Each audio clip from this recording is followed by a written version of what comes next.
हम परिवार को देश समझते हैं, आप परिवार को वोट समझते हैं। शिवराज जी और नरेंद्र मोदी जी, भारतीय जनता पार्टी 3 गुटों में बट गई है। लोगन चल गया है, मामा तो गयो। तो कहीं न कहीं जो केंद्रीय नेतृत्व ये सोच रहा है कि शिवराज जी को इसी में निपटा दिया जाए। मेरी अपना अनुमान है कि हम 156 पार करेंगे।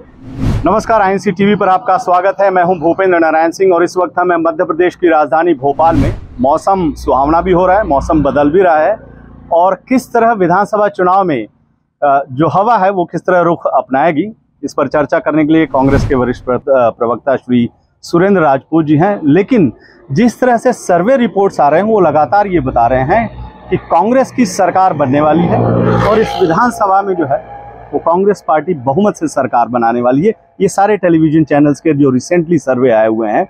लेकिन क्या मुद्दे हैं, कौन से बड़े मुद्दे हैं, बात करते हैं राजपूत जी से।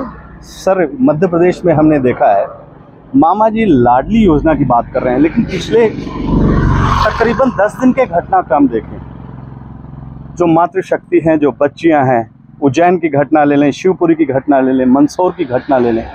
प्रधानमंत्री मणिपुर पे नहीं बोलते हैं, लेकिन जब चुनावी राज्य जहां पर कांग्रेस सत्ता में होती है वहां पर महिला अत्याचार पर बोलते हैं, यहां आकर नहीं बोलते हैं। आज मध्य प्रदेश की ये स्थिति है कि जो लड़कियां हैं वो डरी हुई हैं। हर दिन फ्रंट पेज अखबार में इस चर्चा का विषय है और लाडली योजना पर लगातार मुख्यमंत्री शिवराज जी बोल रहे हैं, लेकिन चाहे मंदसौर हो, उज्जैन हो, शिवपुरी हो, ये कलंकित करने वाली, ये शर्मसार करने वाली घटनाएं हैं। इतिहास में मामा कंस को भी कहा गया, शकुनी को भी कहा गया। तो इतिहास बड़ा ऐसी चीज है जो किसी चीज को नहीं छोड़ता, बड़ा निर्मम रूप से व्याख्यात करता है। शिवराज जी की हमेशा कथनी और करनी में फर्क है। शिवराज जी डर करके अपनी बहनों से कह तो ये रहे कि मैं चला गया तो देख लेना, लेकिन वो ये नहीं कह पा रहे हैं कि बेटियों, बच्चियों, भांजियों, मैं तुम्हारे साथ में हूं, तुम्हारा जो दुख है, तुम्हारा जो दर्द है, उसके लिए मैं शर्मिंदा हूं। वो ये नहीं कह पा रहे हैं कि ये बच्चियों के प्रति दरिंदगी जो है शिवराज सिंह के माथे पे कलंक है। वो ये कह ही नहीं पा रहे हैं। उन्हें तो वोट चाहिए। वो कह कैसे पाएंगे, शर्मिंदगी का एहसास कैसे कर पाएंगे? परिवार वाले नहीं है ना, खानदान नहीं है उनका। खानदान अगर होता भारतीय जनता पार्टी वालों का तो आंख में आंसू होते। लेकिन अब तो हर चुनावी रैली में चाहे प्रधानमंत्री और शिवराज जी वो तो कहते हैं हम परिवार चला रहे हैं, एकाएक टेल डाउन किया इस तरफ से। लेकिन जो आप बात कह रहे हैं कि परिवार की तो चिंता ही नहीं है, जिस तरह से ये घटनाएं हो रही हैं, ये कलंकित करने वाली, मध्य प्रदेश के चेहरे पर ये कलंकित करने वाले दाग हैं। परिवार चला रहे होते तो इस पर माफी भी तो मांग रहे होते। परिवार चला रहे होते तो मणिपुर भी चले गए होते।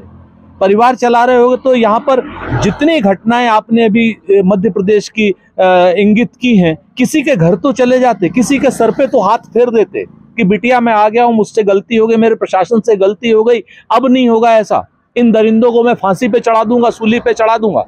परिवार अगर होता तो ये बोलते। परिवार होता, परिवार सोनिया गांधी जी का है। निर्भया केस में किसी से हंगामा नहीं किया उन्होंने, इलाज कराने के लिए सिंगापुर भी भेजा। जब वो बच्ची की दुखद मृत्यु हो गई, वापस आई तो एयरपोर्ट पर थी। उसके भाई को पढ़ाने के लिए, पायलट बनाने के लिए क्या क्या नहीं किया, और कभी बोला और उसके बाद आज तक एक स्टेटमेंट नहीं दिया। निर्भया की मां ने स्टेटमेंट दिया, तब दुनिया को पता चला ये परिवार में अंतर है। हम परिवार को देश समझते हैं, आप परिवार को वोट समझते हैं। शिवराज जी और नरेंद्र मोदी जी ये वोट के लिए परिवार बनाते हैं, हम देश के लिए परिवार बनाते हैं। सुरेंद्र जी, आप पूरा इलाका घूम रहे हैं, खास करके ग्वालियर वगैरह भी आपको प्रभार दिया गया है।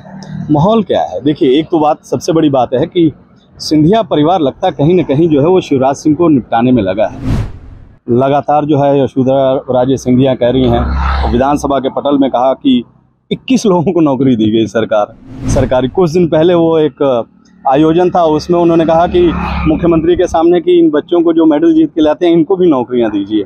और उधर शिवराज जी कहते हैं कि यहाँ पर जो रोजगार है उसकी बहुत बहुत बहुत ज़्यादा रोजगार यहाँ पर फैला हुआ है। चलो, किसी में तो हिम्मत आई सिंधिया परिवार में कि वो सच बोल सके, क्योंकि हमारे यहाँ से तो उधर गए थे, गद्दारी करके गए थे, और इस तरीके की गद्दारी करके गए थे कि मध्य प्रदेश की जनता उनको माफ़ करने के लिए तैयार नहीं। मध्य प्रदेश में जहाँ जहाँ जा रहे हैं वहाँ हूट हो रहे हैं। भारतीय जनता पार्टी 3 गुटों में बट गई है। एक महाराज भाजपा है, एक शिवराज भाजपा है, एक नाराज भाजपा है। तो नाराजगी देखिए, कैलाश विजयवर्गीय कह रहे मैं चुनाव नहीं लड़ना चाह रहा हूँ, मुझे जबरदस्ती लड़ा दिया गया। वही बात आ रही है, नाराज भाजपा, शिवराज भाजपा और महाराज भाजपा दोनों को निपटा दी। और एक मैं बहुत बड़ी बात आपसे कहता हूँ, मध्य प्रदेश में जो बयार की लहर इस समय चल पड़ी है, उसका एक पुख्ता सबूत है।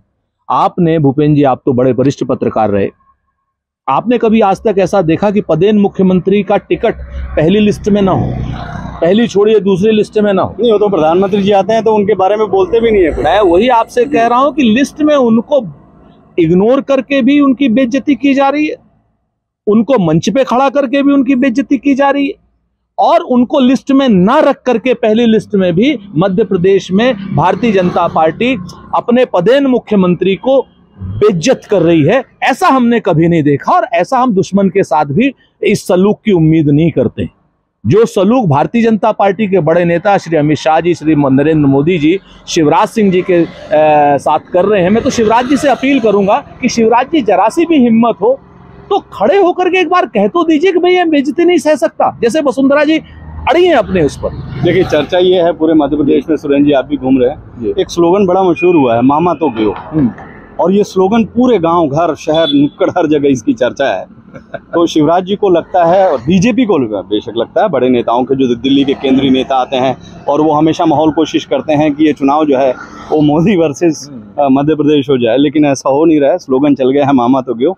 तो कहीं न कहीं जो केंद्रीय नेतृत्व ये सोच रहा है कि शिवराज जी को इसी में निपटा दिया जाए। प्रधानमंत्री आते हैं, उनके बारे में कुछ नहीं बोलते हैं, उनका नाम तक नहीं लेते हैं। सभी लोग निबट रहे हैं। इनके निबटने का सबसे बड़ा प्रमाण है 8-8 एमपीज को, 3-3 मंत्रियों को इन्होंने टिकट दे दिया है। और भूपेंद्र जी, आप यकीन करिए कि इस ड्यूरेशन में भी इन्होंने ज्योतिरादित्य के ऊपर भरोसा नहीं किया।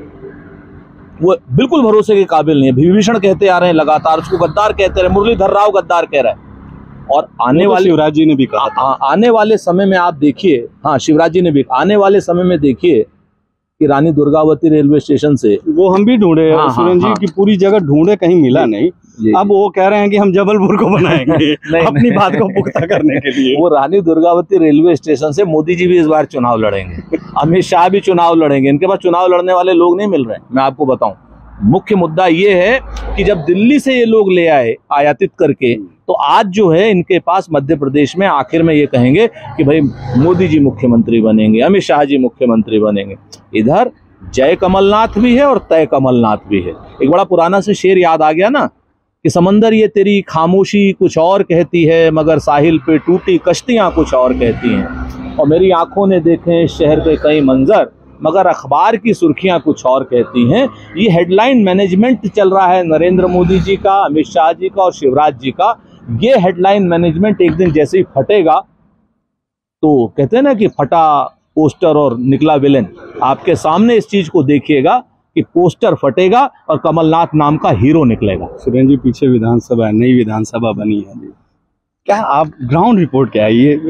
बिल्कुल सच बताइए, ग्राउंड रिपोर्ट, ईमानदारी से आप बोलते हैं, सच बोलते हैं। ईमानदारी से मैं बता रहा हूँ, जनता में बदलाव की बयार बह रही है। राहुल गांधी जी के पीछे लगातार जनता खड़ी हो रही है। भारत जोड़ो यात्रा आपने भी कवर की थी और सब लोग भी हैं। भारत जोड़ो यात्रा के बाद एक चमत्कारिक परिवर्तन कर्नाटक में आया। 55 सीटों से भारत जोड़ो यात्रा गई थी, 40 से ज्यादा सीटें हमने वहां जीती थी।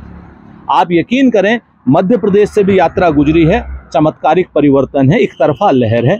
मैं तो आपको, मेरी अपना अनुमान है कि हम 156 पार करेंगे। सुरेंद्र जी, बहुत बहुत शुक्रिया। और 156 हम नंबर याद रखेंगे। वैसे आम सर्वे जो है, मैं भी घूम रहा हूँ, 150 प्लस तो चर्चा इस बात में, मैं आपको पूरी जिम्मेवारी से कहता हूँ, मेरा अपना है। मैं ग्वालियर संभाग पे देख रहा हूँ जिस तरीके से लोगों में विद्रोह है। वो आपने 156 में, मतलब 56 क्यों बोला आपने? कि वो जो 56 इंच का सीना 156 से राहुल गांधी जी उसी 56 इंच के सीने पर पैर रख करके लोकतंत्र को, संविधान को, देश को, आरक्षण को, ओबीसी को, जाति जनगणना को बचाएंगे। आपका बहुत बहुत शुक्रिया सुरेंद्र जी। जिस तरह से आपने कहा कि 156 सीटें जीत रही है कांग्रेस मध्य प्रदेश में, और दर्शकों को बता दें कि जो सबसे मशहूर स्लोगन इस वक्त चल रहा है, मामा तो गयो। नमस्कार, आप देखते रहिए आंसी।